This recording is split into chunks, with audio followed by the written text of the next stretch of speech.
I've spent my whole life looking beyond the edges of our reality. Even as a child, I saw things that would break a grown man. But that thing...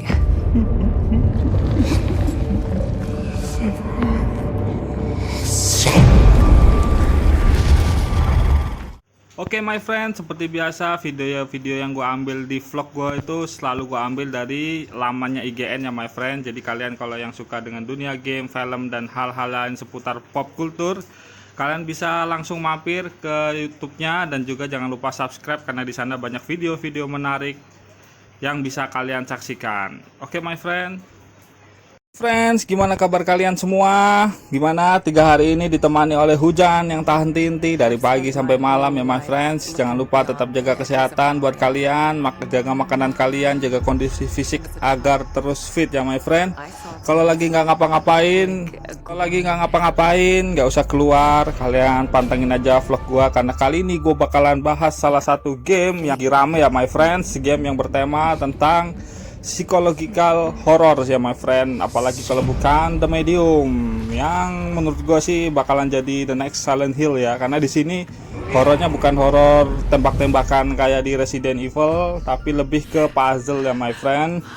Oke, buat kalian yang belum tahu, The Medium adalah sebuah game psychological horror ya my friend yang dikembangkan oleh Bloober Team, yang dirilis khusus eksklusif hanya untuk Microsoft Windows dan Xbox ya my friend.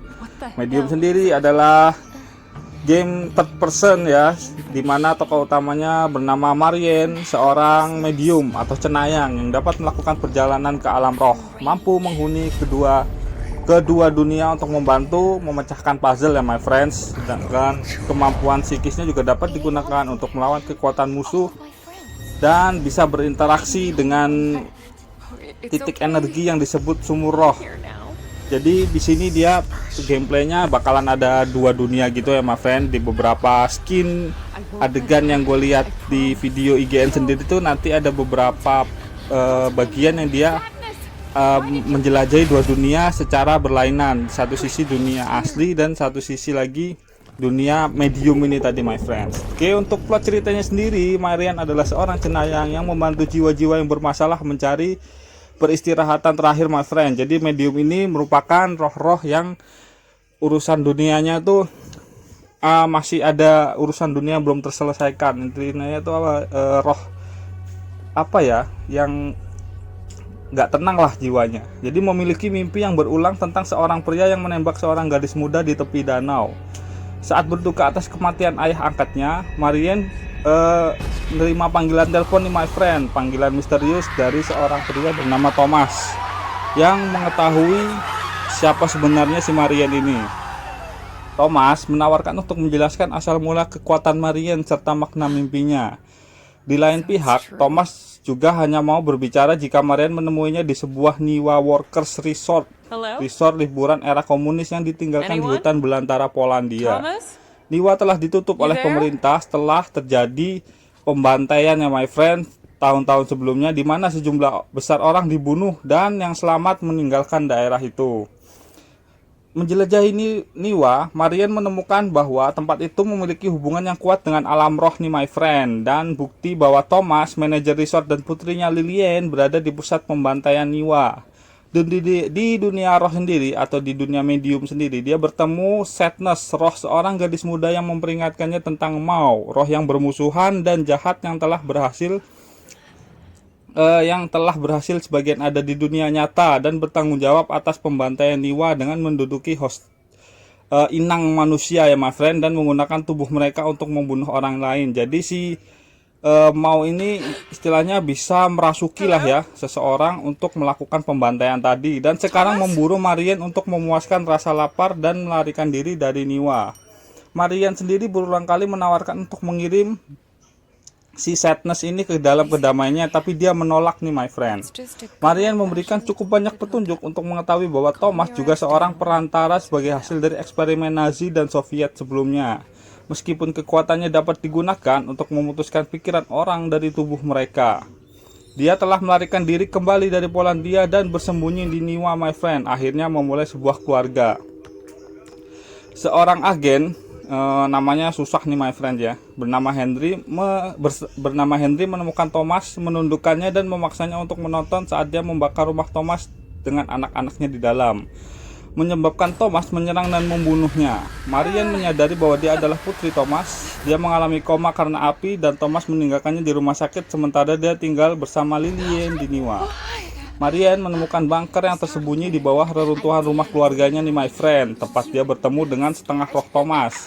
Lalu dia menjelaskan kepada Marian bahwa Lillian mengalami kesulitan mengendalikan kekuatannya sendiri. So, Thomas menahannya di dalam bunker. Namun, ini tuh nggak menghentikan kekuatan Lillian untuk lost control dan dia memanggil Mao yang keluar dari bunker dan menyebabkan pembantaian Niwa.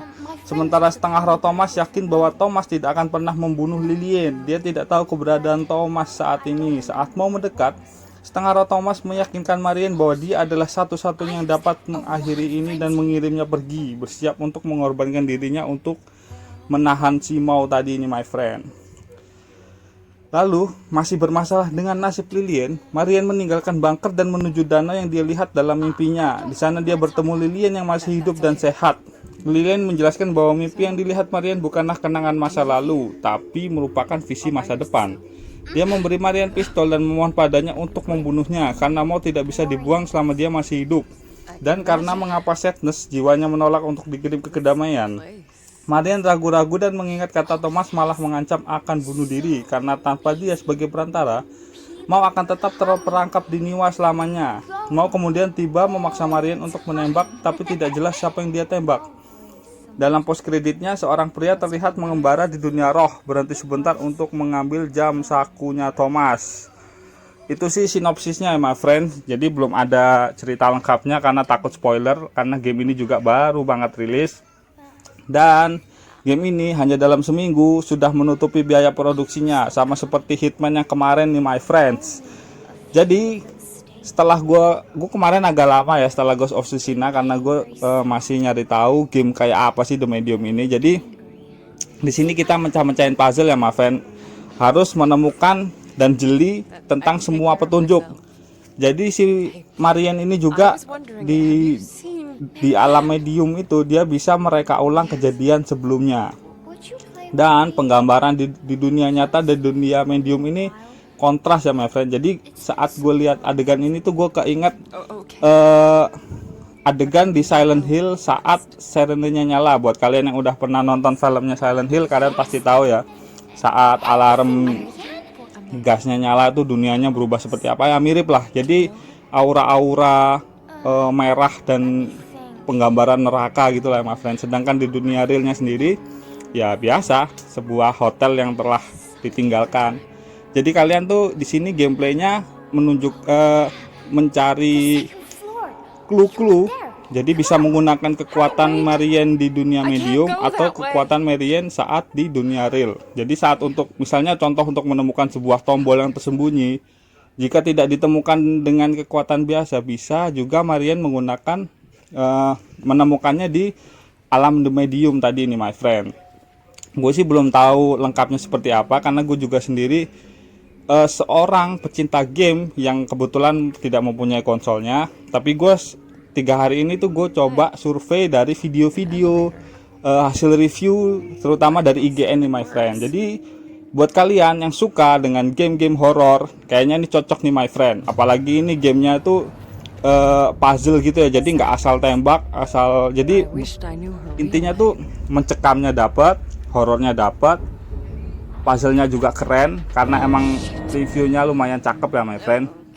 Kalau gambar nggak usah ditanya, game-game keluaran baru gambarnya udah apa ya my friend ya, mengesankan sekali gitu. Jadi buat kalian, terutama kalau kalian nggak punya Xbox tapi punya PC, bisa kalian beli. Dan jangan lupa beli game yang ori ya my friends, untuk menghargai sang pengembang agar mereka semakin semangat membuat game-game yang bagus. Untuk plot ceritanya sendiri kayaknya sih lumayan, jadi mirip-mirip kayak di apa namanya Conjuring gitu ya. Jadi seorang cenayang yang bisa membebaskan arwah-arwah penasaran untuk kembali ke kedamaian. So my friend, itu tadi game The Medium, game yang masih fresh banget buat kalian yang bingung mau main game apa, atau kalian yang konsoles atau nggak punya konsol tapi tetap mau ikut terus update tentang seputar game. Terus pantengin channel vlog gue ya my friends, karena update adalah hak segala bangsa. Oke my friend, terima kasih terus udah mau pantengin dan dengerin bacotan gue. Semoga kalian mendapatkan inspirasi dari vlog ini ya my friends. Oke, terima kasih, jangan lupa di share ya my friend. Wassalamualaikum warahmatullahi wabarakatuh.